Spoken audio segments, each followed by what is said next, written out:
নমস্কার, স্বাগত সকলকে কেডিপি ফিট জোনে। সবাই সুস্থ থাকুন, সুন্দর হয়ে উঠুন, স্বাস্থ্য সম্বন্ধে সচেতন হন। আজ আমি কয়েকটি আসন বা ব্যায়াম করব যারা প্রস্রাব ধরে রাখতে পারেন না, বিশেষ করে তাদেরই জন্য। আমাদের প্রস্রাব ধরে রাখতে না পারার একটি কারণ প্রস্রাবকে বেশিক্ষণ চেপে থাকা বা ধরে রাখা। এই যারা সময়ের অজুহাতে অতিরিক্ত কাজের চাপে প্রস্রাবের সিগন্যালকে প্রত্যাহার করে, পরবর্তী সময়ে তাদেরই এই অসুখটি দাঁড়ায়। এটি এমনই যে হয়তো কোনো ব্যক্তি প্রস্রাব পেল,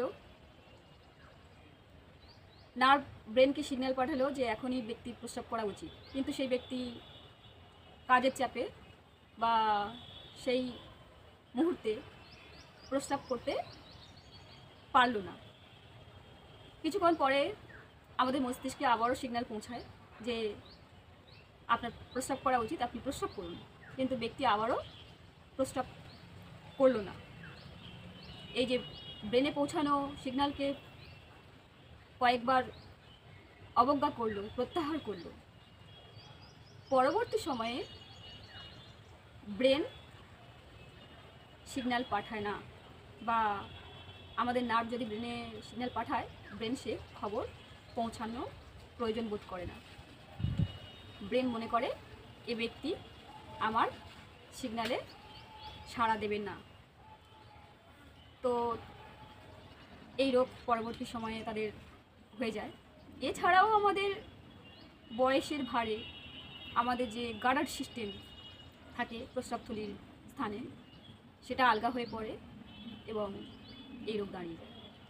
তো এই রোগ থেকে মুক্তি পেতে আমাদের কয়েকটি আসন বা ব্যায়াম করা বাঞ্ছনীয়, তাহলে আমরা এই রোগ থেকে মুক্তি পেতে পারি। তো তার জন্য প্রথমে আমরা গোমুখ আসনটি করব। আমরা 5টি আসন করব। গোমুখ আসন, প্রজাপতি আসন বা বাটারফ্লাই পোজ বা তিতলি আসন ওই একটাই। গোমুখ আসন, বাটারফ্লাই পোজ, পবন মুক্তাসন, উত্থিত পদাসন, সেতুবন্ধাসন আর অনুলোম বিলোম প্রাণায়ামটি সাথে করা উচিত। তো আমরা প্রথমে গোমুখাসন করছি। গোমুখাসন করার জন্য আমরা প্রথমে সামনে পাটা ছড়িয়ে দিলাম। আমরা প্রথমে ডান পাকে বাম পায়ের উপরে এইরকমভাবে রাখলাম, এবং যেহেতু ডান পা রেখেছি সেহেতু ডান হাতটা আমরা পিছনের দিকে নিয়ে যাব এবং বাম হাত আঙুলের সাহায্যে লক করে এইভাবে ধরে 20 থেকে 30 সেকেন্ড হোল্ড করব।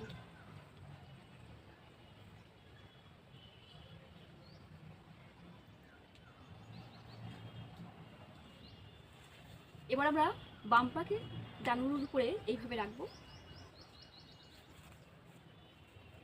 এবং যেহেতু আমরা বাম পা ডানুর রেখেছি তাই বাম হাত মাথার উপর দিয়ে পিছনে নিয়ে গিয়ে এইভাবে লক করে এভাবে 20 থেকে 30 সেকেন্ড হোল্ড করব, এবং শ্বাস প্রশ্বাস স্বাভাবিক রাখবো প্রতিবারই।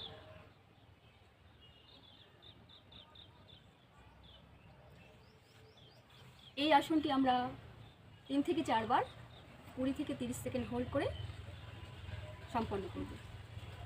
এরপর আমরা বাটারফ্লাই পোজ বা তিতলি আসন বা প্রজাপতি আসন, এই তিনটির একটি নাম।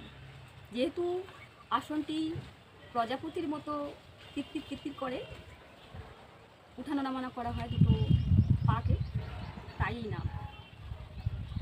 তো তার জন্য আমরা প্রথমে পা দুটোকে এইভাবে ছড়িয়ে দিলাম সামনে, এবং এইভাবে জানু ও পাছার সংস্পর্শে বা স্থানে আনলাম ত্রিকোণাকৃতিভাবে। এইভাবে আমরা দুটো পায়ের বুড়ো আঙুলকে এইভাবে চেপে ধরে আসনটি করতে পারি, কিংবা যারা যেভাবে কমফোর্ট হও এইভাবেও রেখে করতে পারো। তবে সবসময় মনে রাখতে হবে এই আসন করার ক্ষেত্রে আমরা যেন শিরদাঁড়াকে সোজা রাখি এবং শ্বাস প্রশ্বাস স্বাভাবিক রেখে করি। তো আমি এইভাবে করছি, দেখুন। এবার আমরা দুটো পাকে উঠাবো নামাবো এইভাবে। প্রতিবারে মাটি স্পর্শ করছে এবং উত্থিত পতিত হচ্ছে। এটি আমরা 5 মিনিট সময় ধরে করব, ভালো ফল পাব। এবং এই আসনের শেষে আমরা দুটো হাতকে সামনের দিকে ছড়িয়ে 20 থেকে 30 সেকেন্ড হোল্ড করব, মাথাটাকে নিচুভাবে রেখে।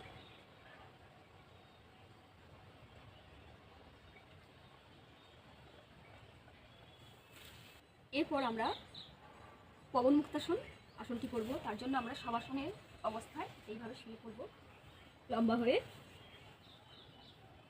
এবং প্রথমে আমরা বাম পাকে হাঁটুর স্থানে ভাঁজ করে বুক ও পেটের সমান্তরালে নিয়ে আসবো এবং হাতকে বেঁধে 20 থেকে 30 সেকেন্ড হোল্ড করব এইভাবে, এবং হাঁটুর স্থানে নাকের নিয়ে স্পর্শ করাবো।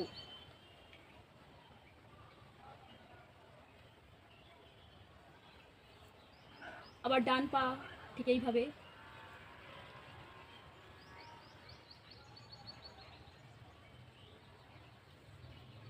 এটা হলো এক পদ পবন মুক্তাসন। এরপরে দুটো পাকে আমরা একত্রিতভাবে ভাঁজ করে বুক ও পেটের সমান্তরালে নিয়ে আসবো এবং 2 হাঁটুর মাঝখানে নাককে স্পর্শ করাবো এইভাবে।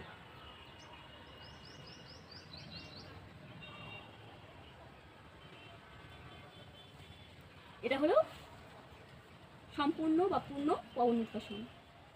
এরপরে আমরা উত্থিত পদাসন করব। উত্থিত পদাসন করার জন্য আমরা 45 ডিগ্রি কোণ করে পাকে কোমরের পর থেকে উঁচু করে রাখবো এবং হাতকে মাটির সমান্তরালে রাখবো এইভাবে। 20 থেকে 30 সেকেন্ড হোল্ড করব। এরপরে আমরা সেতু বন্ধাসন করব। সেতু বন্ধাসন করার জন্য আমরা পাকে হাঁটু স্থানে ভেঙে এইভাবে জানু পাছের কাছে নিয়ে আসবো এইভাবে। নিয়ে আমরা কোমরের অংশটাকে যতটা পারা যায় উঁচু করব এইভাবে এইভাবে এইভাবে। গোড়ালিটাকে এইভাবে ধরবো এইভাবে। 20 থেকে 30 সেকেন্ড হোল্ড করব। এটিও 3 থেকে 4 বার 20 থেকে 30 সেকেন্ড হোল্ড করে আসনটি সম্পন্ন করব। আমরা 5টি আসন করলাম: গোমুখাসন, পবন মুক্তাসন, উত্থিত পদাসন, সেতু বন্ধাসন, পবন মুক্তাসন। এই 5টি আসনের সাথে আমরা অনুলোম বিলোম প্রাণায়ামটি করব। এর ফলে আমাদের হরমোনের ইমব্যালেন্সগুলো দূর হয়ে যাবে এবং আমাদের ব্লাড সার্কুলেশন স্বাভাবিক হবে। আমাদের দেহ মধ্যস্থ অঙ্গ প্রত্যঙ্গগুলো তাদের কাজ স্বাভাবিকভাবে করবে এবং আমাদের এই যেহেতু অনুলোম বিলোম প্রাণায়ামটিকে নারী শুদ্ধিকরণ প্রাণায়াম বলা হয়ে থাকে, সেহেতু আমাদের দেহের মধ্যস্থিত টক্সিন পদার্থ বেরিয়ে আসবে, নারী শুদ্ধ হবে এবং আমাদের সকল কাজ ঠিকঠাক স্বাভাবিকভাবে হতে থাকবে। তো অবশ্যই সময় করে 50 থেকে 60 মিনিট সময় নিয়ে এই আসনগুলো করো প্রতিদিন। অবশ্যই প্রস্রাব ধরে রাখতে না পারার অসুখটি নির্মূল হবে শরীর থেকে। তো সবাই সুস্থ থাকুন, ভালো থাকুন, ভালো রাখুন সবাইকে। আবার দেখা হবে পরবর্তী ভিডিওতে অন্য কোনো সমস্যার সমাধান নিয়ে ব্যায়াম হিসাবে। তো আমার ভিডিও যদি ভালো লেগে থাকে অবশ্যই করে চ্যানেলটি সাবস্ক্রাইব করে পাশে থাকুন এবং আপনাদের কি অসুবিধা এবং সেই অসুবিধা সাপেক্ষে আপনারা যদি ব্যায়ামের সাহায্য নিতে চান তো অবশ্যই কমেন্টের মাধ্যমে জানান।